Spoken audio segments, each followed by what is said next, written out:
Ghost hunting can be exciting, and it can also be physically exhausting and mentally challenging.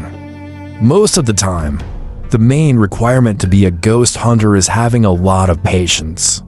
You also need to know what to do, how to stay safe, and how to gather all the information you can to ensure a professional investigation. Investigating the paranormal can be fun, but it's also serious business and should be treated with respect and an abundance of caution. What causes a place to become haunted? No one really knows.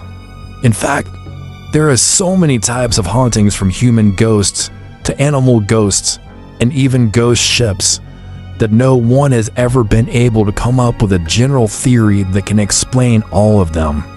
Any single theory would have to cover an immense variety of phenomena, and it just can't be done. But, of course, the lack of a single, all-encompassing theory is no reason to give up on a search for answers. According to the definition, a haunting is the repeated manifestation of strange and inexplicable sensory phenomena at a certain location. Hauntings have no general patterns, which is what makes them so hard to define. Some phenomena may manifest on occasion, or even continually, for periods that last from several days to centuries. Other manifestations may occur only on certain anniversaries, in accordance with distinctive weather conditions, or for reasons that make no sense whatsoever. Most hauntings involve apparitions or visual spirits, noises like phantom footsteps, unexplained sounds, tapping, knocking, and even voices and whispers. They can also include strange smells, sensations like the prickling of skin, cold spots and breezes, and being touched by unseen hands. Other hauntings can involve poltergeist activity, such as furniture and objects being moved about, broken glass, doors that open and close by themselves, and the manipulation of lights and electrical devices, circuits, and outlets. Visitors to haunted places often report a variety of emotions, including anger and fear when negative forces are at work. Other sites seem to involve friendly, or at least benign, emotions. There are some basic types of hauntings. Traditional hauntings are the most widely known type of haunting, involving the spirit or personality of a dead person who remains behind at a location after death. Residual hauntings, the most common type of haunting, when energy from past events leaves an impression on a place as a type of recording and repeats itself over and over again. Poltergeist-like activity, a haunting caused by energy generated by a living person, resulting in electrical activity and displacement of objects at a location. Portal hauntings, a controversial type of haunting that can involve thin spots, or entrances from this world to the next, often associated with magnetic areas and violent hauntings.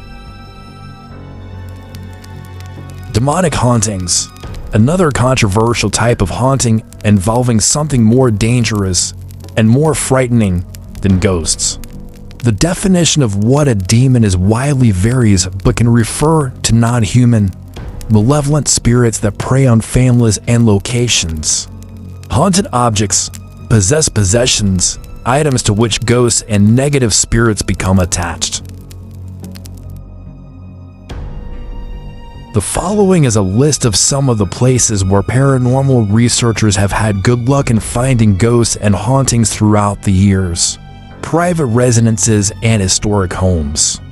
Cemeteries, theaters, ghost towns, schools and colleges, hotels, battlefields and crime scenes, hospitals and asylums, jails and prisons. There is a lot to know when you begin your paranormal investigations. You should always be learning and having an open mind about exploring new things and new ideas. No two paranormal investigators do things in the exact same way, but everyone should have a checklist of the essential items that are needed for their research. What follows is a checklist for the basic, the essential, and the high-tech items that can be used for investigations. Here is the list of basic items: notebook and pen for recording notes, witness statements, and making diagrams. Measuring tape for checking distance and witness accounts. Extra batteries, you never know when they might fail. Flashlight. Recording device for witness accounts and for electronic voice phenomenon, EVP for short. Small toolkits for some electronic devices require screwdrivers. Camera used for documenting the location and anomalies in photographs. Video camera for documenting the location and investigation, plus interviews. Two-way radios allows the group to stay in contact, plus avoids the electromagnetic interference that is caused by cellular phones. Electronic devices serve a variety of purposes during an investigation. They are used to document your location and can serve as both an alert that a spirit may be present and also for showing what is not a ghost. Many devices and toolkits are pieces of equipment that have been adapted for ghost research. These devices are not foolproof. Most were originally designed to check for electromagnetic surges caused by household wiring and industrial equipment, so adapting them for the paranormal requires a lot of knowledge about exactly how they work and what the readings mean. For this reason, these devices are best used in conjunction with eyewitness accounts, when monitoring locations, and with other investigative techniques. No single piece of evidence can stand on its own, which is why investigators are always looking for corresponding evidence during their research.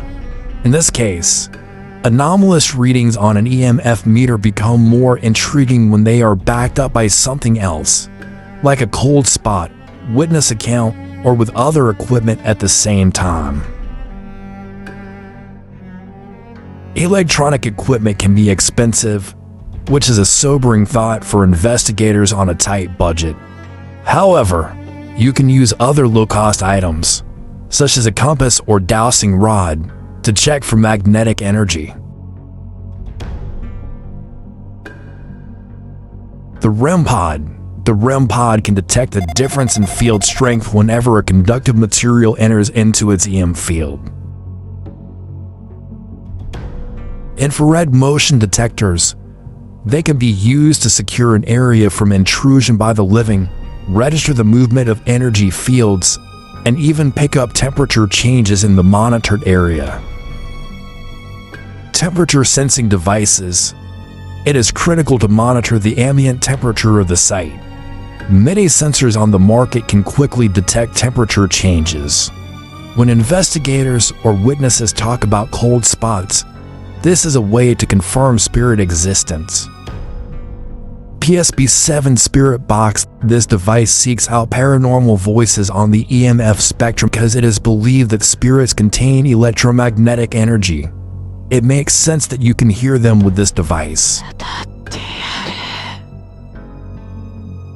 Ovilus. This device was created to convert environmental readings into real words, offering direct responses to your questions. These are a few of the guidelines, ideas, hints, tips, and suggestions for investigating the paranormal. Make sure you have permission to conduct an investigation. Keep your perceptions clear prior to the investigation. Never drink or smoke during or before an investigation. Arrive with an open mind. Always be aware that there may be a natural explanation for what is happening. Make sure that you bring along all the items that you need to properly conduct your investigation. Interview the witness in depth, repeating questions, if necessary. This will allow you to tell how consistent the experience account is and whether any of the witnesses may be embellishing their version of the story. Make sure that the witnesses are comfortable with the investigation and understand what you are doing. Try some field experiments to reconstruct the events. Let the witness walk you step by step through the encounter or experience and have them explain their feelings at the time. Always respect the location and whatever ghosts might be present. It is important to be respectful of the living and the dead. Many things that can happen in the course of a paranormal investigation, and not all of them are good. The list that follows offers some ideas and guidelines of things that you should avoid. Never investigate alone. Investigations are not only more exciting with a team, they're also much safer. Having other sets of hands allows you to have help during the investigation, gives you corroboration for anything strange that happens, and keeps you from walking into any problematic or volatile domestic situations at locations where you investigate. The only time investigating alone may be allowed is if the investigator has many years of experience and if the investigator's team is also present somewhere at the location. If a bad situation does arise, the investigator can still contact someone for assistance. Never bring children to an investigation. Team members for your investigation should always be made up of members over the age of 16. This is legally smart in many ways and safer for everyone involved. Never review your evidence half-heartedly. If you are going to record hours of tape during an investigation, then you must watch all of it, often frame by frame. The same goes for your hours of EVP. It all must be listened to, and while it can be boring, it is a crucial part of the investigation. Never drink alcohol or use drugs during an investigation. This can be dangerous in many ways, not only physically, but mentally and spiritually as well. Never trespass on private property. Always get clear and specific permission from the owners of private property before an investigation. Never leave your cell phone on during an investigation. Text messages, phone calls, and sounds from your smartphone can contaminate your investigations and can be very distracting. In addition, Bluetooth connections and incoming calls and messages, even when your phone is switched to silent, can disrupt equipment and audio recordings with interference feedback. Never bring disruptive people to an investigation. Never bring along anyone to an investigation who is not willing to take things seriously. Bringing someone who is loud, obnoxious, and disrespectful can ruin an investigation of even the most actively haunted place. These are a few tips and information to help you on your way to a successful investigation. I thank you for joining me here today on my channel, Enlightenment in the Darkness. I wish you the best of luck with your ghost hunting adventures and please be safe.